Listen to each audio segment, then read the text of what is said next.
Thank you very much, Honourable Chair, Honourable Members. Good morning also to those members that are joining us in this committee today for the first time. And also good morning to the DM and the team from the Home Affairs Department. Chair, you will know that I am very much able to introduce, but I think we're starting to become very familiar with each other in this committee.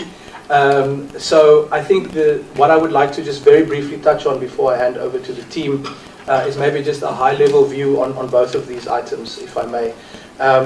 Because I would like to express my gratitude to the Chair and to the committee for actually scheduling these ones on the same day, because it's going to illustrate the interplay that actually exists between these two processes. So I would urge members to look at these things as connected, because they are dealing essentially with the same space. And that space really involves the high-level view on the immigration system, citizenship and refugee protection that comes from the white paper, first of all. The process, Chair, is correct, as you've outlined, that this went through Cabinet in April, and at one of the subsequent meetings, the minutes also served, and you could see that there were quite a number of points that were raised in that Cabinet discussion and pointers that were given to the department to say, go and refine this, go and add in this space. So we've got that as one of the major inputs on the white paper that we will then need to process to go forward with into the bill. I think the other important input, of course, is from Operation Vulindlela itself, and that's where the interplay will become clear, where we have the opportunity to supplement some of this work through making sure that the legal changes actually align with what the President and the administration have put on the table. I think one thing that's very important, Chair, to caution against is we should not have a misalignment between what the Presidency and this department is doing in terms of modernizing Home Affairs and reframing our systems and the white paper itself. And so I think that even as we move into this space, it's important to get it right at the start, because what we don't want is a bill that comes to this committee and then we've got the Presidency, for example, saying to us, but this is misaligned with the work that Vulindlela is doing. So the supplementation process flows out of the need to make sure that we have really concrete and correct alignment on these issues. There's also a legal opinion that we have commissioned on the white paper to make sure that we are covered and really comply with the injunction we've got in the statement of intent as well of the government, that we must always make sure that we align with the Constitution. And I think that's an important point, actually, Chair, as we deal with international matters. Our primary injunction here is to comply with the South African Constitution. There's all kinds of international spaces out there, but I think we need to check our policy and legislation always against what our Constitution itself demands. And so it's in that space that we will also then get that opinion. So, Chair, essentially we will then move as fast as humanly possible, we've heard you there, to supplement and make sure that the priorities of the 7th Administration, the work of Operation Vulindlela, the legal opinions are all commissioned and aligned so that we have the best product at the end of the day. I also want to emphasize, Chair, that this is an enormous scope that we're talking about.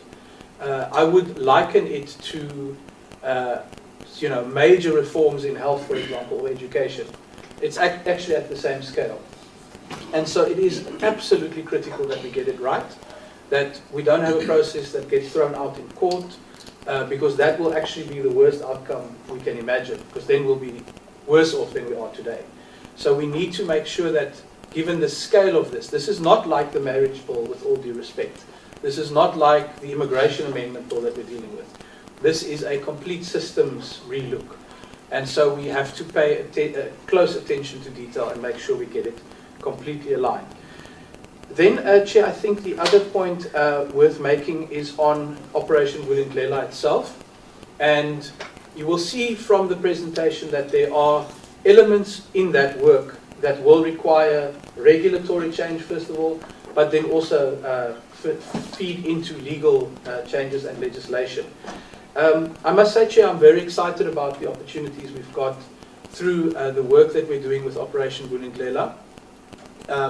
I think the DG will attest that we're moving with real speed to give effect to this priority that is really one of those cross-cutting opportunities we have in government, because what we see with Vulindlela is the ability for us to bring together views from different departments and make sure that when we talk about unlocking the skills that the country needs, for example, unlocking tourism, that we're able to actually do that and create jobs and economic growth in the process. That is really the apex priority of this administration.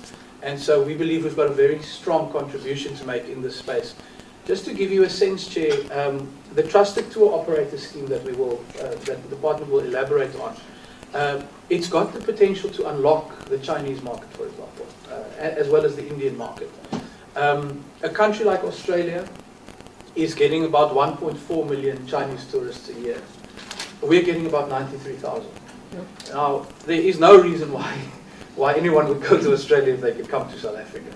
And what we've identified there is the bottlenecks that are created, sometimes through very basic things. I mean, Mandarin documents that we cannot interpret or understand. So it gets into that kind of granular detail where we then say, also because these Chinese, they travel in large tour groups, so you'll get 100 or 200 applications at once. And we need to just rethink how we deal with that. And so that's where we've come up with a trusted tour operator scheme, which will vet and secure the tour operator and say, if you bring someone here who overstays or breaks the law, you will actually bear the consequences. So then we are able to process those group applications more effectively. And I really believe if we can get this off the ground, we will see a major impact in terms of boosting tourism in a relatively short period of time. So that's an example of where Vulindlela has real opportunities in the immediate term. But then, of course, Chair, we need to make sure that if Vulindlela is saying to us, this is one of the reforms we need in the tourism space, that we actually have it enabled in the legislation. And that's where you can see the link between the two and why it's so important that we have that supplementation process to make sure that we actually align with those kind of priorities. So, Chair, that's a mouthful, but I would invite, if I may, the DG to take over from here and fill us in on the details and really highlight, I think, some of the exciting opportunities we've got in this space. Thank you very much.